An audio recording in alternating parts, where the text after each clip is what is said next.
What's going on, y'all? Welcome back to another big football podcast.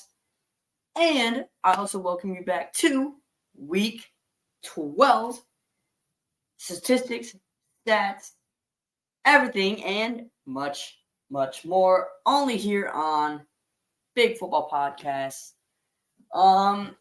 Honestly, this week has been pretty crazy. We've had a couple upsets, couple close calls in the NFL. So, without further ado, let me whip out my notes and get right into it. Starting off with the Thursday night football game between the Browns and the Steelers, which is our upset numero uno. The Browns defeat the Steelers 24-19 in the first snow game of the 2024 through 2025 season. But I did this last episode.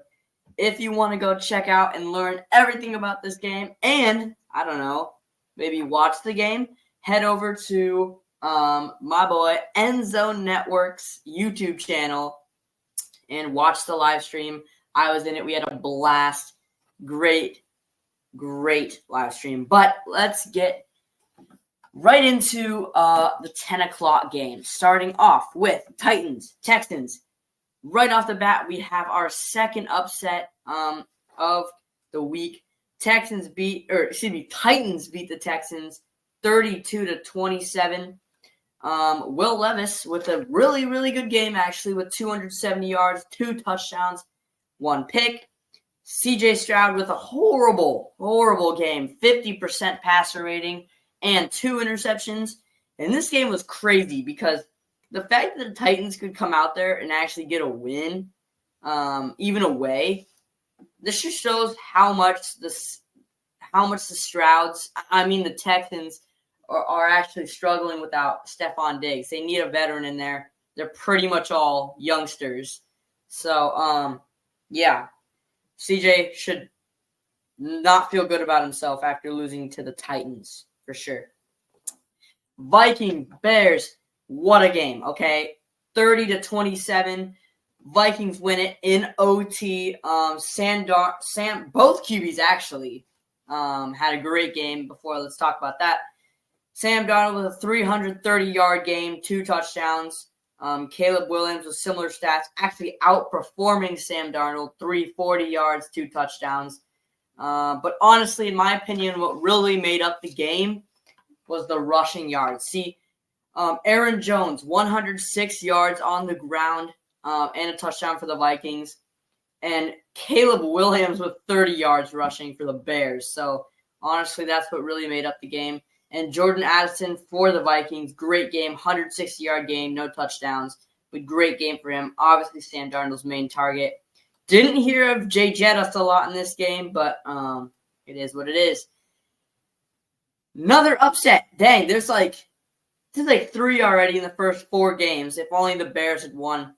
Cowboys win 34-26 against the Commanders. Cooper Rush with 247 yards and 2 touchdowns. Great game for him. He actually played really good against their loss to the Texans last week. So expected that he would play good here too. So he did. Scary Terry McLaurin, 102 yards, touchdown. Good game for him. Jaden Daniels with 2 picks. I don't know. I don't have much to say about that. You don't really see that much out of him. But honestly, what really made up the game, in my opinion, was the missed extra point kick by Austin Sabert, which basically sealed the deal and had the Cowboys win it. That put them in the lead by 1, and to seal the deal was a onside kick returned for a touchdown from the Cowboys. Big win for them. Moving on, Patriots, Dolphins. Dolphins get the win, 34-15. Dolphins are coming back, man. I mean, especially because Tua is out for a lot of the season. I mean, they got the win against the Rams. They got a win last week. And they got a win this week against the Patriots. So, especially coming back. Now they're 5-6. Tua, 317 yards, 4 touchdowns. Absolute beastly of a game. Jalen Waddle, primary target in this game with 144 yards and a touchdown. And I'd like to talk about Tyreek. A lot of things have been happening lately where people are definitely talking about how the fact that Tyreek Hill is definitely not as good as he was, and I definitely agree with that. I mean, he's getting less yards than Johnny Smith. Joni Smith. Have you ever heard of Joni Smith?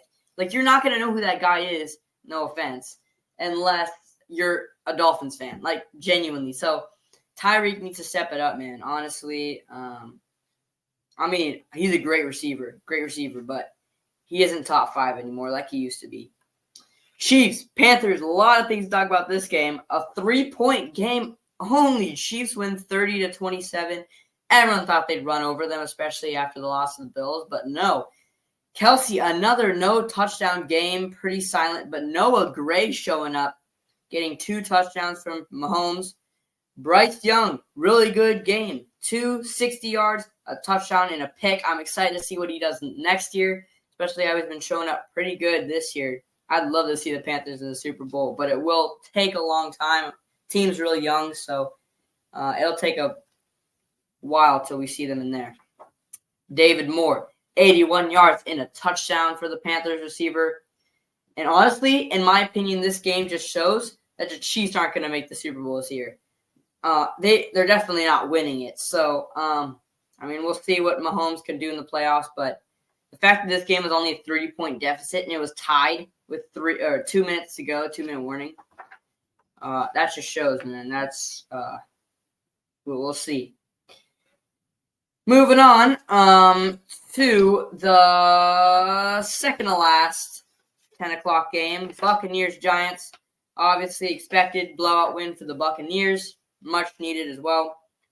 Honestly, dude, Baker's going someplace. And you all know where he got all this great talent. It wasn't the Browns, man. It was the Rams. Honestly, dude, just spending a year with the Rams, that really shaped him up to the player he is today. It really does. Yeah. We don't ruin quarterbacks. Moving on to the final 10 o'clock game. Lions beat the Colts 24-6. Another expected game. Another blowout for the Lions. Lions are definitely making the Super Bowl. No doubt about it, unless they choke in the playoffs.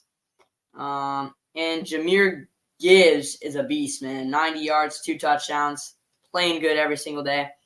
But I would like to make a little announcement here. If you do want to learn more or just want to hear more stats on all the 10 o'clock games, go to my new series, 10 o'clock football on Sunday. It's every Sunday, talking about in-depth on the 10 o'clock game. So if you do want to go check that out, go ahead. So that was all the 10 o'clock games and Thursday night football. So we're going to move on to the 1 o'clock games, afternoon games. Starting off, Broncos beat the Raiders 29-19. Bo Nix is something special, man. I could talk a long time about him, especially being an Oregon Ducks fan. That's where he came from. So 270 yards, 2 touchdowns, no picks. Great game. Gardner Minshew, not a bad game, honestly. 230 yards, a touchdown, and a pick.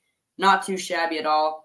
Jacoby Myers, though, honestly, pretty good game for him on the Raiders side of the football. 121 yards, 2 touchdowns. Obviously, Minshew's main target. And Minshew, Raiders haven't even been playing too bad. I really hope they can go out there. If the Panthers can get close to being the Chiefs, so can the Raiders. I'm trying to get to the point where I can stream. So I could stream the Black Friday game. But if I can't, we'll see if Enzo Network's going to be doing it, and I will definitely join him. Cardinals, Seahawks, I don't even know what happened in the game. Like, genuinely, what is happening with the NFC West? The entirety of the NFC West is messed up. Like, I thought the Cardinals were good.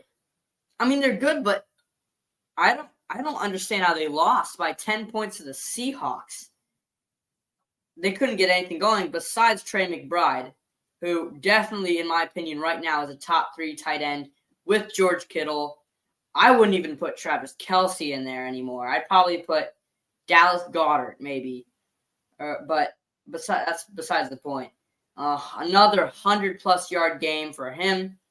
Most receiving yards on the team, even more than receivers in this particular game. I would need to check if it was all season or not. It probably is, but let me know. Sunday night football, or not Sunday night football, sorry. Just another game. Packers Niners, 38-10 blowout for the Packers. Hey, look, I don't blame the Niners whatsoever, man. Purdy was out. Bosa was out. They had nobody. Who do they have?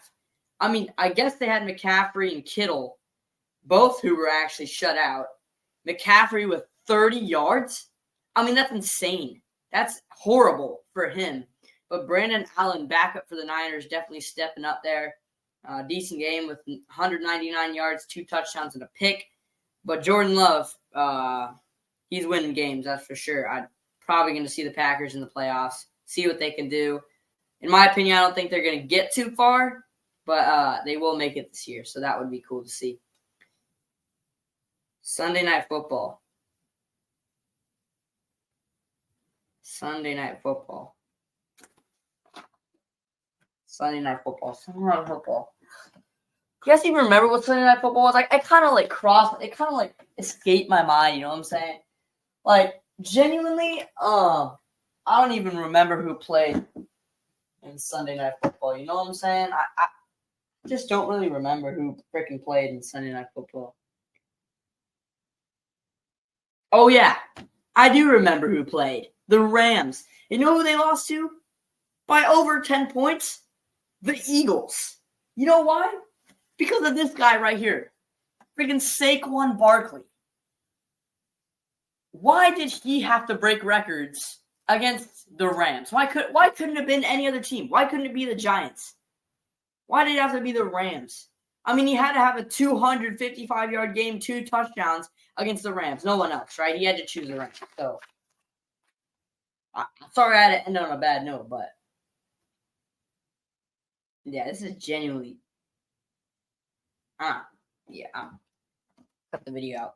I'm done, bro. I can't do this. I'm just trolling, guys. I mean, hey, we'll take the loss. It was expected. I mean, we were up by halftime. I mean, not up.